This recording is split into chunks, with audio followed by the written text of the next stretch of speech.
Picture this, you're halfway through a DIY car fix, tools scattered everywhere, and boom, you realise you're missing a part. It's okay, because you know whatever it is, it's on eBay. They've got everything, brakes, headlights, cold air intakes, whatever you need. And it's guaranteed to fit, which means no more crossing your fingers and hoping you ordered the right thing. All the parts you need at prices you'll love, guaranteed to fit every time. eBay, things people love. This episode is brought to you by Progressive Insurance. You chose to hit play on this podcast today. Smart choice. Make another smart choice with Auto Quote Explorer to compare rates from multiple car insurance companies all at once. Try it at progressive.com. Progressive Casualty Insurance Company and Affiliates. Not available in all states or situations. Prices vary based on how you buy.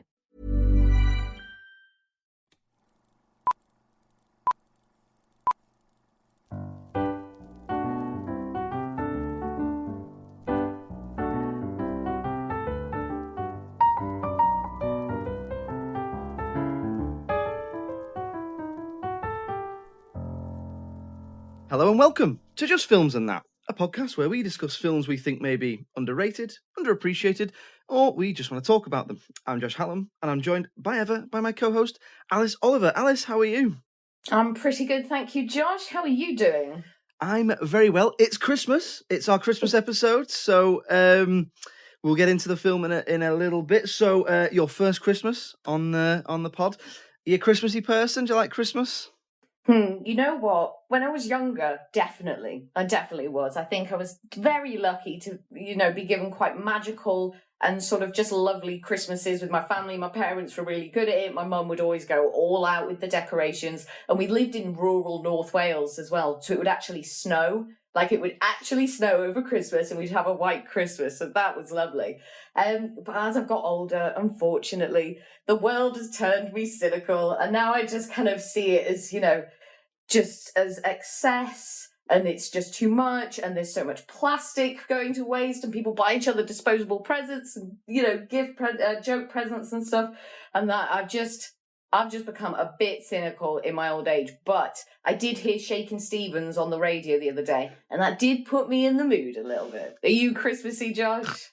Well, it wasn't until you just heard that, until I just heard you absolutely decimate Christmas and the excess of Christmas. No, there's certainly much to enjoy, and it's always wonderful to be around family. Yeah, I'm quite Christmassy in the same way as you. As I've got older, it's much more about seeing friends and family and just having a nice time and eating and drinking everything in the world and then regretting it in January. So yeah, I would say I'm a Christmas person. What's like a normal Christmas in the Alice Oliver household? Well, the past couple of years, it's been sort of quite mellow, quite, basic. So me and my husband will travel over to North Wales and usually spend the day with my mum and dad and my sister. So the past couple of years, it's just been a case of sort of waking up Christmas morning in our house, then driving over to North Wales for the 1 hour commute that is, but then hanging out with mum and dad. But then, because I'm the only driver in the family, it means I never really get to have a Christmas drink. But we are putting that to rights this year because we've hired a caravan. So we're going to stay over, which means I can have as many glasses of Avocat as I wish. What about you? Do you have like traditions or anything? Or is there anything that you always do over Christmas? Yeah, so a normal Christmas for me is we sort of go to my other half's family on Christmas Eve. We spend Christmas Eve with them. We usually either go out for a meal or get some nice food in. My lovely girlfriend makes eggnog, and we usually watch a film, something either Christmassy or Pixar, that sort of thing. Have cake, eat too much. And the next morning we get up, do presents and breakfast, and we do the whole sort of food and all that stuff with that side of the family. And then on Christmas Day afternoon, we go to my mum and dad's, that's where we do the drinking. So we do the eating with her family and the drinking with my family, and all the cheese board and that bit, which is what I'm absolutely about, is the cheese board, as I probably said before. And then Christmas Day evening, we tend to just get slowly drunk and sing Christmas songs. Then it goes into Disney songs, and then we just sort of fall asleep.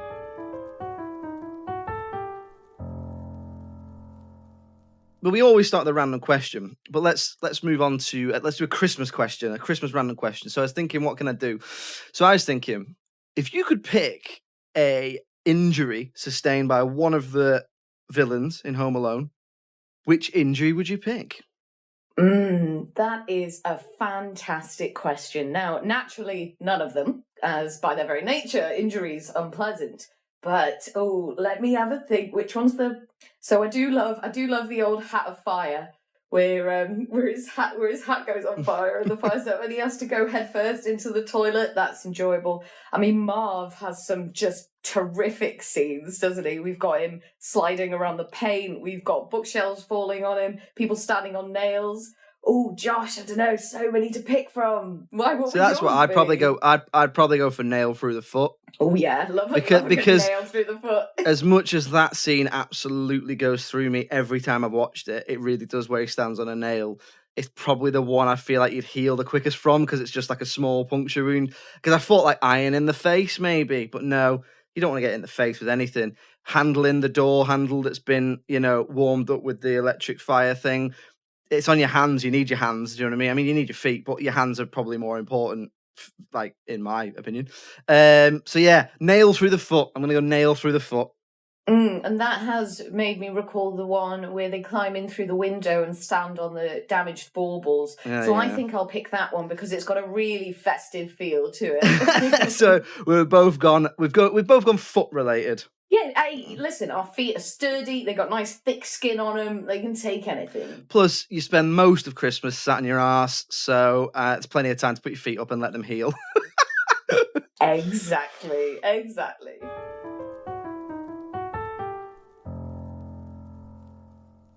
So we'll move on to talking about the Christmas film that we've picked. So basically, neither of us, well, we've both picked this between us, haven't we? So we sort of were talking about films, classic Christmas films that perhaps neither of us had seen, because we wanted to talk about something new. We went through all the classics, like we just talked about Home Alone and Miracle on 34th Street, It's a Wonderful Life, all the big uns. And we settled on Gremlins, because neither of us had seen it. You definitely not seen it before, that's right, isn't it? So I had a bit of a kind of funny one with it. Like, I remember I was around my mate's house one time and it was on, and I think we were watching it, but I have no memory of it. I had no idea what was going on, and it was never a film that I was like, oh yeah, I love Gremlins. I just did not remember it at all. But I knew, I had a vague idea of what Gizmo looked like, and that was about it. But I think it is quite funny that, I mean, it's quite a popular film, isn't it? And it is one that many people have seen. I think it's interesting that it's just fallen off our radar for both of us. Yeah, it's like kind of passed us both by, because we're both kind of too young to have seen it when we were dead little. And it's kind of by that point it had entered the sort of cultural awareness and zeitgeist so much that maybe we just never been back to it, or maybe it's always been, like you say, maybe we just missed it. But I think I had seen it as a child, but I have absolutely no memory of watching it. So as far as I'm concerned, I've not seen it. So what did you expect? So I mean, look, we normally do the plot synopsis at this point. If you don't know what Gremlins is about, a young boy from kind of small, wholesome American town, his dad buys him an exotic pet called a mogwai as a Christmas present, comes with a certain set of rules, such as don't get him wet, don't take him out into the sunlight or bright lights, and don't feed him after midnight. The rules are broken, and, guess what? Chaos ensues. So, what did you kind of expect going in? Did you expect exactly what you got? I think it actually sort of delivered a little bit more than what I was expecting in some regards. I was expecting something a bit more child-friendly. I mean, I appreciate that it is a child's film, but there's some really bad acts of violence in there. And I was like, oh, that's interesting. I wasn't expecting that. And it was quite funny in places, which I'm not sure if I was prepared for. And something that really stood out to me, and some of the, just kind of aesthetically, it was very interesting. But the opening scene where it's all like this, sort of dark, like gangster film, like a film noir sort of thing. He's like, I was walking around Chinatown, and he goes into this like creepy little shop, and he finds this exotic pet. But that scene I just thought was really interesting, and I didn't expect it to sort of be framed like that, I suppose. What were your expectations going in? Yes, similar to you, really. I absolutely didn't expect the narration. and I suppose I was expecting sort of like your classic 80s family film with sort of elements of horror, so like a The Goonies or something like that, or that kind of thing. And I did expect kind of dated effects and maybe dated references and that sort of thing. But no, the narration's a funny one because I didn't expect the narration, and actually, it's weird. It's like it's not actually even needed. It's like it opens the film and closes the film, but it doesn't really add anything to the story. It's literally just there to kind of ease you in and ease you out, I guess. Like, I suppose it bookends the story, but I expected pretty much what I got. I agree with you. It was more adult, if you like, than I was expecting. It's certainly a lot more like gruesome and violent, but also more funny than I was expecting. So it's a strange one because really, in terms of its audience, it is quite a strange one because it's kind of a family film with elements of quite gory violence. And I believe that when it came out, it was a bit of a sort of talking point that I don't know if this on its own, I think it was this and Indiana Jones led to the creation of the PG-13, I think. I don't know if that's completely right, but I believe that it led to the creation of the PG-13 certificate in America. Over here, I don't know if we already had 12. I know 12A came in for Spider-Man. But yeah, so it's strange because it is a little bit all over the place, but I expected more or less what I got. So what did you think of it? I really enjoyed some elements of it. Like I touched on just then, sort of aesthetically, I thought it was really interesting. I feel like a lot of the special effects and a lot of the props were really impressive. There was one scene where I think it's all the sort of mogwai eggs are in the young boy's bedroom and they're like getting ready to hatch and stuff, and they're all covered in slime, and there's this wonderful fog, just coming off of the floor and stuff. So there was lots of things like that I really enjoyed. I mean, obviously Gizmo is the cutest thing ever, and oh my god, I want a Gizmo. And it's like that's exactly how I felt about like Pikachu and stuff. So you can see like that's the real draw for the kids, isn't it? And you want them to come away from that film going, I need to buy that toy. And it's like, oh, thanks guys. Proper Baby Yoda, isn't it? Oh yeah, I know, but yeah. We'll talk about Baby Yoda another time. But yeah, like the big ears, the big eyes, so cute. He just does like a little thing when they've got like a little voice, and you just go, oh, and it's like, oh, your heart can't help but break. Did you feel what they wanted you to feel about Gizmo? So I mean, like you said, he's incredibly cute, but I think the Gremlins in general, so all of them as well. I mean, Gizmo, like you say, is the standout sort of cute one, but all of them, they look brilliant. And for me, that as much as you can tell that they are puppets, that really adds to the film's charm for me. I thought the film was absolutely chock full of charm, and I think that a lot of that is down to the puppetry of the Gremlins and the way they look. So not only is sort of Gizmo very, very cute, but the way each other one looks different, like Stripe, they give him his own personality, and they give them all their own personality, and the way that they show them sort of going about the mischief around the town, like it's funny, and it adds like a dark humor to it as well, because some of the stuff they do is quite dark. And I think what they do a really good job of is setting it up as this wholesome American town like you've seen before. Everyone knows everyone, and there's like one bank and one shop, and all the shops are built around the square. It's actually, because it's funny, I was watching it thinking, oh, that looks a lot like Back to the Future. Like, it looks a lot like the same town. It's the same set. So but like that kind of idea of everyone knows everyone, and like I love these like wholesome American comedies where there's like everyone's got like really like American names that are always called like Mr. Futterman or like Mr. Hickey, and there's a character in this called Mrs. Deagle. There might even be one called Mrs. Blumsky, and then you got a lead called like Billy, and it's like so American. It's like apple pie to its core. And then when you bring the Gremlins in and they're doing this sort of dark like mischievous things, like that's where it is dark, but that's also where the comedy comes from. But like the puppetry for the Gremlins, I mean, I'm always in awe of it. I've got a friend who's a puppeteer, and I'm always in awe of like what they can do, because it's so intricate and so fiddly. I just don't have the sort of the dexterity and the concentration for it myself, but I'm always in awe of how someone can make a puppet look good. Like, CGI is great, but like a puppet, there's there's a real practical skill in that.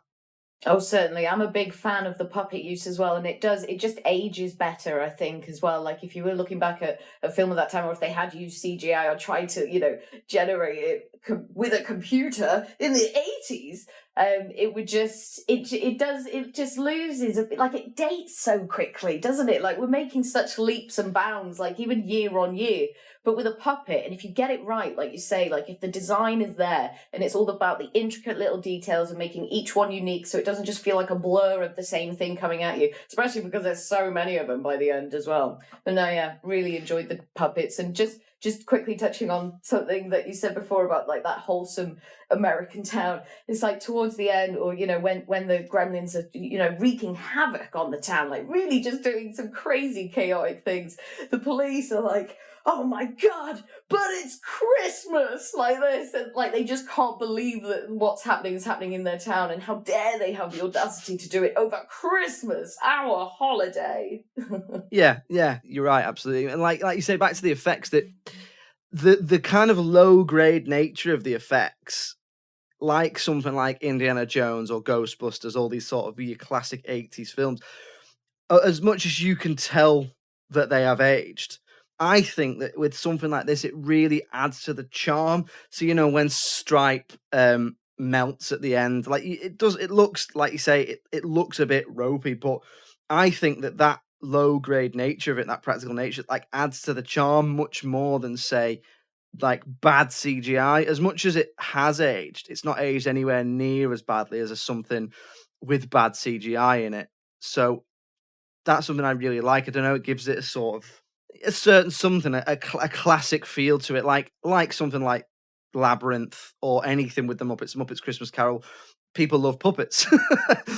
And it is, like you say, about that charm and almost like a sort of a bit of that kind of childhood wonder sort of feeling as well. I think kind of towards the beginning of the film, Billy, I think it is, he's like running through the streets. I don't know if he's trying to get to work or something, but he's like running through the streets and like everyone's kind of saying, "Hi, Billy." And there's like this really energetic music playing, like you're about to go on an adventure. And I really noticed that. And I was like, oh, this is making me excited for what's about to happen. And that I thought was really interesting. And that also kind of helps with the feel of a Christmas film as well, doesn't it? You want it to be, a bit magical, a bit sort of wonder-like. And something that I noticed it did as well, and it made me realise that other Christmas films do this too, but is referencing other Christmas films. So very often there would be another Christmas film on the TV, or they'd be like walking past a shop and it would be on there. Just so many references to these other Christmas films. So I wonder sort of what the aim behind that was, really. I think it's to draw you into the whole. Quite often, it's. I think in this, it's they watch. I mean, there's a couple they watch, I think, but in this, do they watch "It's a Wonderful Life"? Mm-hmm. So, like, that's one where it's like that is your classic Christmas film of a wholesome town where everyone knows everyone. So I think they do that to draw comparisons. Like it happens in. They do it in Home Alone. In both Home Alones, they watch "It's a Wonderful Life" when they're either in a hotel room or in a house, and one of them they're in Paris and one of them they're in Miami, and they're watching "It's a Wonderful Life." I think they do it to draw comparisons, but it's interesting you talk about the music then, because that's something else I really like, because they do that thing of they mix it with really emotive classical music as well as classic Christmas songs, but there's also some like really 80s synth led like tension building music in there. So I thought that was quite interesting. As much as that synth style is quite dated, it added to the overall sort of charm of the film for me. Mm-hmm, mm-hmm. No, I definitely agree. In terms of the aesthetics as well, I was just thinking there was a real sort of like prominent and intentional use of shadow a lot of the time. Like a lot of the time the characters' faces were in shadow, or like the action was happening sort of just out of the light and in the shadow. There's one scene I think where he's in the classroom and he takes, what is it he takes to his teacher? Is it the other Mogwai? I think it's one of the other Mogwais when they're in their like not caterpillar state, but when they're in their cocoon type thing, yeah. Yeah, so he takes it to his teacher in the classroom, and there's blinds on the window, and you see the blinds kind of reflect, the shadow of the blinds on their face, and that was just ongoing throughout. And I did wonder if that was maybe because of the Mogwai and the Gremlins aversion to light, And it was kind of just sort of playing off that.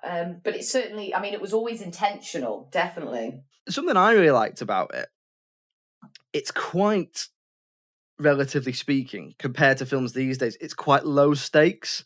So like a lot of films now, it's like the world is going to end, the universe is going to end, every big blockbuster is the world is going to end, or the city will be destroyed, or that sort of thing. But this is just kind of like, well, we better catch them, or the town and that, like, the town will be destroyed, but then it'll go light anyway, so they might not be okay. Like, so I quite like that idea of like not everything is riding on it. It's just kind of a little adventure. It's the same with a lot of other classic films like Stand By Me or E.T. or that sort of thing. It's a low stakes sort of, what's the word? Like, contained. That's the word. Sorry, that's the word I'm looking for. It's a contained world where there's not much outside of it. And this has happened, and then it's resolved, and then everything goes back to the equilibrium, and everything's back to normal. Everything's just lovely again. It's not, oh my God, the world has ended, and we're going to set up 700 sequels. One of the things that I found interesting is that nobody seems kind of surprised by the creatures themselves, or particularly curious in kind of where they came from, or how they work scientifically, or, what their culture is, or, it's all just kind of they turn up and they're just like, oh, guess we better get rid of them. And it's like, but you don't even know what it is. You don't know where this has come from. Is this come from an alien planet? And everyone's kind of casual in that regard. And the mum, especially the mum character, she's great. I think she provided quite a lot of the comedy for me.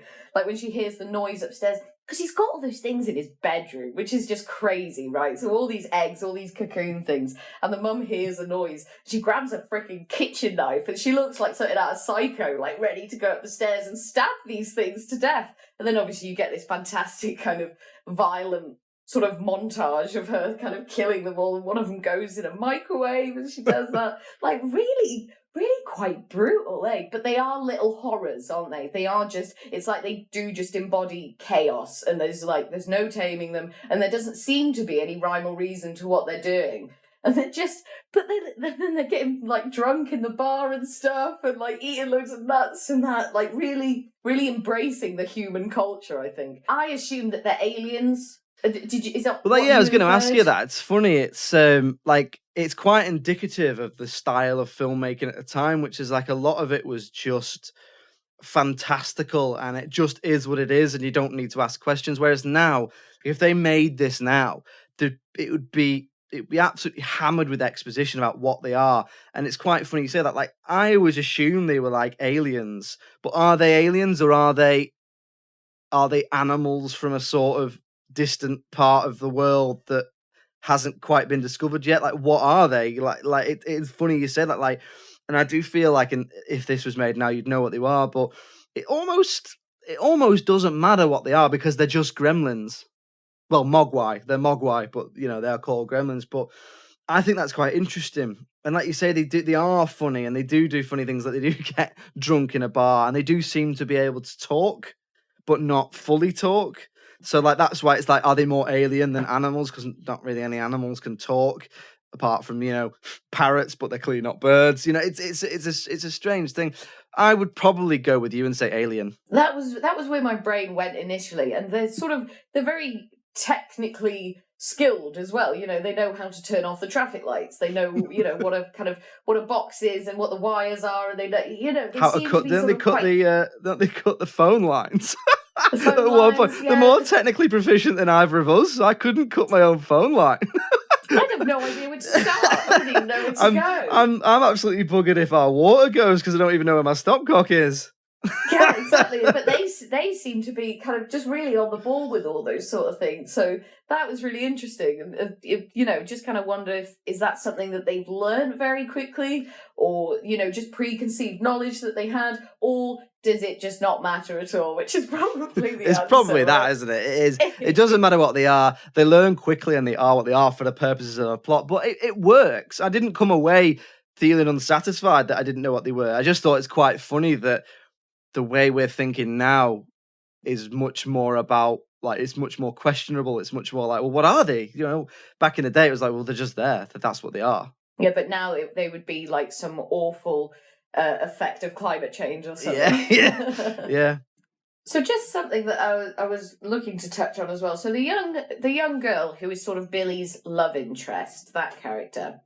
So is it like they're walking, it's quite near the beginning of the film, and I think Billy's walking her home or something, and he's like, why don't you smile around Christmas or something like that? And she's like, my dad killed himself or something. Yeah. Like something really, really dark. Her backstory is like really, really dark. So like that's something I wanted to touch on as well, which is some of her, particularly that character's dialogue. And this is where the script, the film falls down a little bit, is some of the script and some of the dialogue. So I think what you're referring to is at the beginning, he says like, why are you always so down around the holidays? And she talks about a really high suicide rate over the holidays. And you watch it and you kind of go, oh shit, wasn't expecting that. And then later on, in a gap in the action, they end up in some sort of disused shop or disused bar. And she does this big dialogue, a big monologue about her dad dying whilst dressing up as Father Christmas and getting stuck in the chimney or having a heart attack whilst trying to come down the chimney. And it's a bit, I suppose what I'm trying to say is it's a bit tonally all over the place, because both those scenes of dialogue, they come from absolutely nowhere and they don't fit with the rest of the film. And I know that when I was reading around the film and stuff, what I could find, I think someone, whether it was the director or the writer, either insisted that was kept in or someone wanted to take it out. And I do feel like that, particularly the second bit, should have been taken out, because it's not, it takes the wind out of the film, and you just kind of have the audience go, oh, where did that come from? I think there's not enough happens with it really to... but I don't know though. Like, is it important to draw attention to these things over the holidays? Maybe it is. Maybe that's what the film's trying to do. But no, I agree that it feels like a real kind of, it feels really jarring. Yeah, because it just doesn't match with anything else you've said. And it is horrific. I'd forgotten that those were the exact details that he got stuck in the chimney. And then, but the problem, do you know what the problem is, right? And you're right. Perhaps films should talk about this, but there's a way to do them, right? There's a way to address these issues. Now, I'm not sure back then they were trying to address that issue, the issue of sort of mental health. I think what they were trying to do is give her a backstory, but without enough time to do it. And the problem with that second story is it's funny. Like her dad. This sounds insensitive, but she's giving this emotional monologue about her dad dressing up as Father Christmas, trying to squeeze down the chimney and dying, and then his body starting to smell. And I was watching it, and I didn't really know how I was supposed to react because it was such a tonal shift. So my immediate reaction was to kind of laugh. I don't know if I'm just an absolute heartless bastard, but I don't know, it's just really, it was so, I don't know if I laughed because I don't mean it was funny in itself. It's almost so awkward that it's funny, I suppose, is what I'm trying to say. Yeah, it's the context of it. I think in a different context, of course, that would be very serious or very moving or, something that you really would kind of take on board. But because of the context here, it does just feel very out of place.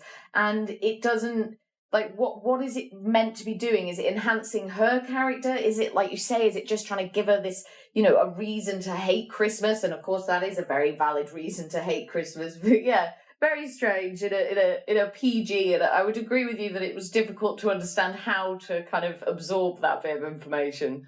So that's a really interesting point, and that's something I want to come on to now if we talk about things that we sort of didn't like. So we talked about, the script is a little jarring at points. I think one of the reasons for that is the overarching problem with the film. And it doesn't make the film a bad film. I really enjoyed the film, but is that it's not quite sure who it's for. It's not quite a family film. It's not quite an adult film. And it's a bit all over the place in terms of it's wholesome and it's funny, but also at times it's really violent and really gory. And it also, there's like jokes in it about the menopause. Like they say something about mum's change or something like that. I can't remember what it is, but it's like not that kind of change or something like that. And it's clearly that what they're getting at is it's a menopause joke. And then it's like, yeah, and then you've got like really grotesque scenes like Stripes kind of he melts in the sunlight, or when the gremlins escape, one of the gremlins escapes and kills the teacher, the chemistry teacher. It is a bit all over the place, and that just leaves it being a little bit jarring. I think the legacy of the film is very much like, if you liked it at the time, or if it's a film that's within your sort of wheelhouse, in like one of these films that gets passed down from family members, then I think you grow a real love for the film. But if you watch it the first time, as we both have as adults, without any real connection to the film, I felt like it left me a little bit like, I don't know, it's like not for me, but it's not for kids.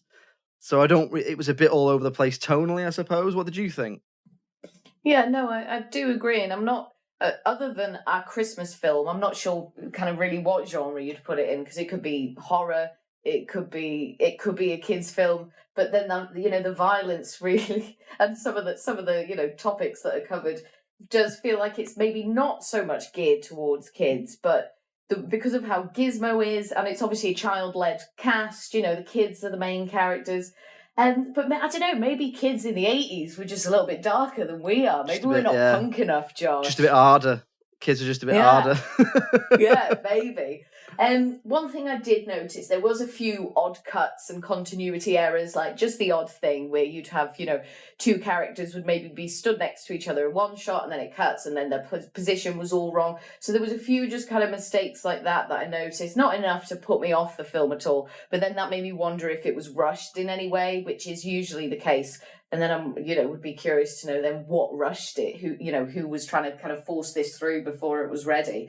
But other than that, I don't think there was really anything that I disliked. Like I didn't come away from it thinking, whoa, what a film I've just watched. But it definitely was Christmassy. There's plenty of sort of Christmas themes going on, Christmassy kind of scenes, and, all the music and the film references. So it did make me feel a little bit Christmassy.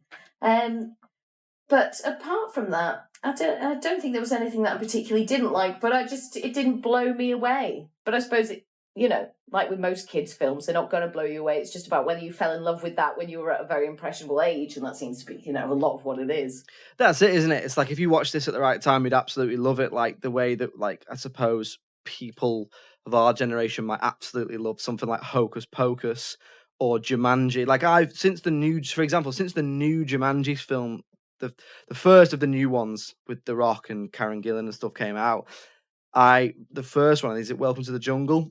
I really like that one. Maybe. I think it's a really, really good all-round sort of film. So after that came out, I went back and watched the Robin Williams one, and then it's actually not that good. Like I didn't enjoy it that much. It wasn't what I was expecting. I'd seen it as a kid and remember loving it fondly. So maybe it's that side of situation of a film that's very much just loaded with its nostalgic baggage type thing. But I agree with you. There's nothing I didn't like. I would watch it again. I'd certainly watch the next one.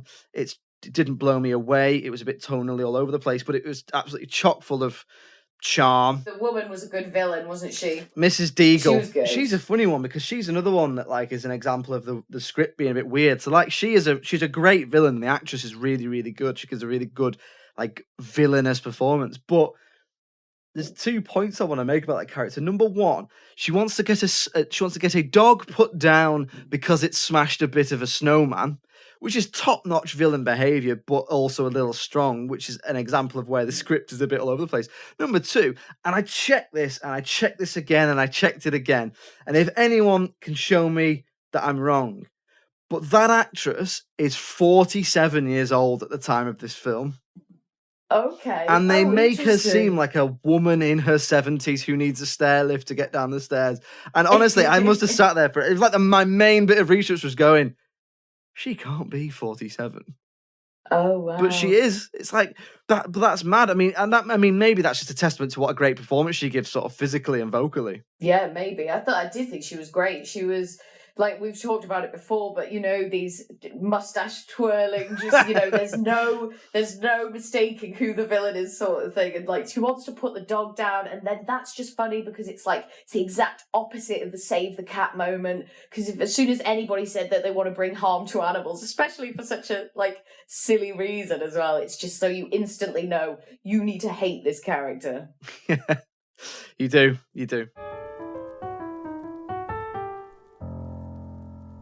So we'll move on to talking about the critical reception. Now, we've picked this together, and neither of us have picked it from the point of view of being underrated or anything like that. We've just picked it because we wanted to watch a lovely Christmas film that neither of us had seen before. So let's talk about if we think it's appropriately rated and deserving. If anything, let's see if it's deserving of being a classic, I suppose. So to give you a general idea, IMDb gives it 7.3 out of 10.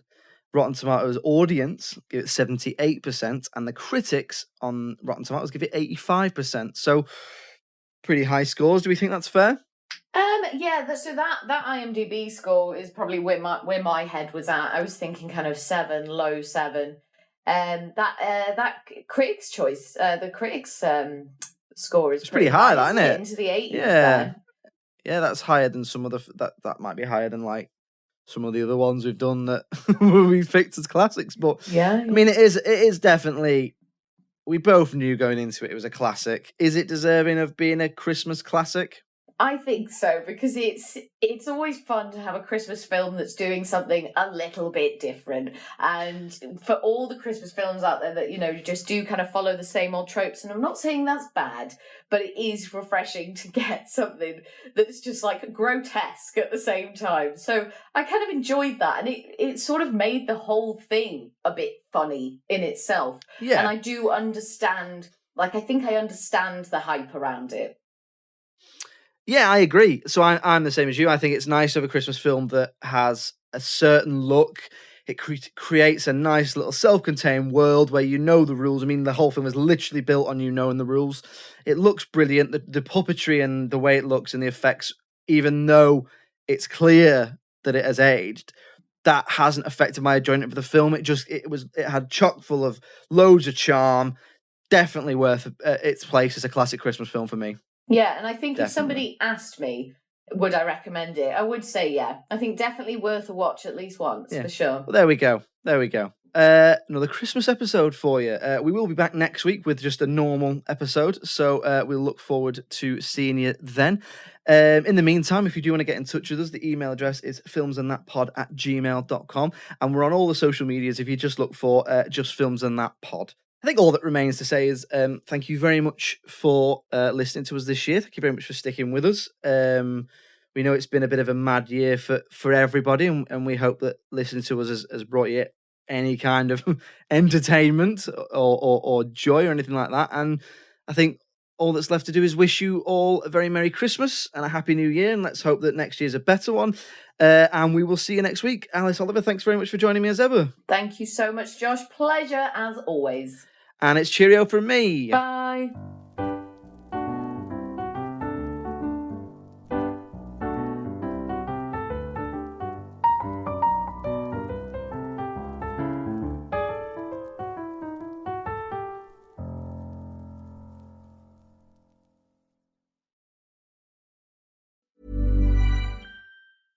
I used to think buying foundation online was impossible. How am I supposed to find my shade when I can't even get it right in store? Then I discovered Il Maquillage. I took their AI-powered quiz to find my custom match, and wow, this foundation is literally my skin in a bottle. The undertone and coverage are spot on. It's so neutral and weightless. I can't even tell I'm wearing makeup. Plus, with Try Before You Buy, you can try your full size at home for 14 days. Take the Power Match quiz now at ilmaquillage.com/quiz. ILMAKIAGE.com/quiz. Hey guys, have you heard of Goldbelly? It's this amazing site where they ship the most iconic, famous foods from restaurants across the country, anywhere, nationwide. I've never found a more perfect gift than food. They ship Chicago deep dish pizza, New York bagels, Maine lobster rolls, and even Ina Garten's famous cakes. So if you're looking for a gift for the food lover in your life, head to goldbelly.com and get 20% off your first order with promo code GIFT. This episode is brought to you by Progressive Insurance. You chose to hit play on this podcast today. Smart choice. Make another smart choice with Auto Quote Explorer to compare rates from multiple car insurance companies all at once. Try it at progressive.com. Progressive Casualty Insurance Company and Affiliates. Not available in all states or situations. Prices vary based on how you buy.